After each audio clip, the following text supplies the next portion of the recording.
ថ្ងៃនេះខ្ញុំធ្វើដំណើរទៅកាន់ប្រាសាទស្លក្រាមដែលមានទីតាំងនៅក្នុងស្រុកស្វាយជ័យខេត្តបន្ទាយមានជ័យនេះគឺជាផ្លូវឆ្ពោះទៅកាន់ប្រាសាទតាមាន់ប្រាសាទតាក្របីផងដែរពេលខ្ញុំមកដល់ទីតាំងច្រកចូលទៅកាន់ប្រាសាទស្លក្រាមនេះគឺខ្ញុំអាចចូលទៅបានទេព្រោះដោយសារតែផ្លូវកន្លែងហ្នឹងគឺវាដាច់ដោយសារតែមានប្រជាពលរដ្ឋយើងហ្នឹងគាត់ធ្វើស្រែហើយបង្ហូរទឹកពីបឹងបន្លែហ្នឹងទៅកាន់ស្រែរបស់គាត់ដោយបើសិនជាយើងធ្វើដំណើរទៅកាន់ប្រាសាទហ្នឹងគឺយើងទៅបានប៉ុន្តែវាធ្វើឲ្យទៅឆ្លងកាត់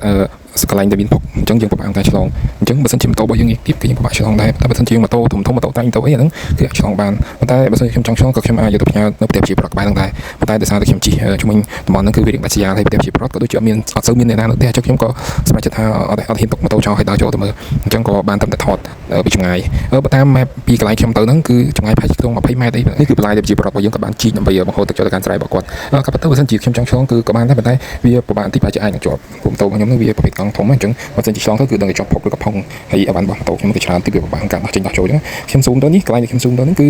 ទីតាំងប្រាសាទហ្នឹងឯងក្នុងប្រហែលជា20 ម៉ែត្រទេខ្ញុំស្ដាយតែបានទៅដល់ខ្ញុំតែបានទៅទីតាំងតួប្រាសាទហើយក៏សូមបញ្ជាក់ផងដែរថាតួប្រាសាទនេះគឺមានតែតួទេចំពោះប្រាសាទវិញគឺបែកតិចតិចអស់ហើយនេះគឺជារូបភាពប្រាសាទដែលខ្ញុំបានដកចេញពី Google Map អញ្ចឹងរូបភាពទាំងនេះគឺបងប្អូនជាប្រដ្ឋយើងដែលគ្នាទៅលេងទីហ្នឹងគឺក៏បានថតហើយបង្ហោះទៅកាន់ Google Map ហ្នឹង upload ចូលទៅគឺយើងឃើញនៅទេសភាពទិដ្ឋភាពរបស់ប្រាសាទស្លក្រាមនេះហើយជាក់ស្ដែងប្រាសាទនេះគឺបែកតិចតិចអស់ហើយបងប្អូននេះគឺយើងឃើញដល់សតតែឃើញប្រាសាទហើយនឹងជើងតួប្រាសាទតិចតួចប៉ុណ្ណោះហើយចំពោះការថែទាំវិញគឺមិនដូចជាគ្មានឃើញការថែទាំឲ្យបានដល់ទេចំពោះប្រាសាទមួយនេះជាស្ដែងណាស់ប្រាសាទមួយនេះគឺវាមានគុណតម្លៃដែលមិនអាចកាត់ថ្លៃបានជាប្រវត្តិសាស្ត្រជាពិសេសខ្ញុំគិតថាតួប្រាសាទមួយនេះគឺមានមនុស្សកោះកាយយកទ្រព្យសម្បត្តិផ្សេងៗដែលគាត់នៅក្រោមប្រាសាទដូចជាការធ្វើពិធីសក្ការៈបូជាផ្សេងៗនាសម័យនោះមុននឹងការកសាងប្រាសាទគឺមានគាត់នៅដំបូងមានតម្លៃឬក៏លំហិនឬក៏សម្រិតមាសជាដើមក្រៅពីតួប្រាសាទមានតម្លៃដ៏មហិមាដែលយើងមិនអាចកាត់ថ្លៃបាននៅតួមកប្រាសាទនៅក្បែរប្រាសាទហ្នឹងគឺនៅទិសខាងកើតប្រាសាទហ្នឹងគឺមានស្រះទឹកមួយដ៏ធំហើយប៉ុន្តែខ្ញុំមិនអាចដឹងព័ត៌មានពីស្រះទឹកនេះបានទេព្រោះមិនដឹងថាជាស្រះទឹកកសោតតាំងពីបុរាណកាលមកឬក៏ជាស្រះទឹកគេទៅនឹងជីថ្មីៗទេព្រោះដោយសារតែខ្ញុំបានសួរទៅអ្នកតំបន់ហ្នឹងគឺគាត់មិនច្បាស់ដូចគ្នាជាទស្សនវិជ្ជាទូទៅចំពោះស្រះទឹកដែលខ្ញុំបានបង្ហាញក្នុង Google Map អំបញ្ញមិញនេះនៅក្នុងស្រះទឹកនេះគឺពោរពេញទៅដោយដើមឈូកផ្កាឈូកដែលរីកប្រងព្រាយពេញក្នុងស្រះទឹកនេះតែម្ដងចំពោះស្រះទឹកនេះគឺមានទំហំធំមែនទែនជាពិសេសគឺស្រស់ស្អាតខ្ញុំបានទៅឃើញគឺស្រស់ស្អាតពោរពេញដោយផ្កាឈូកនេះវិញហ្នឹង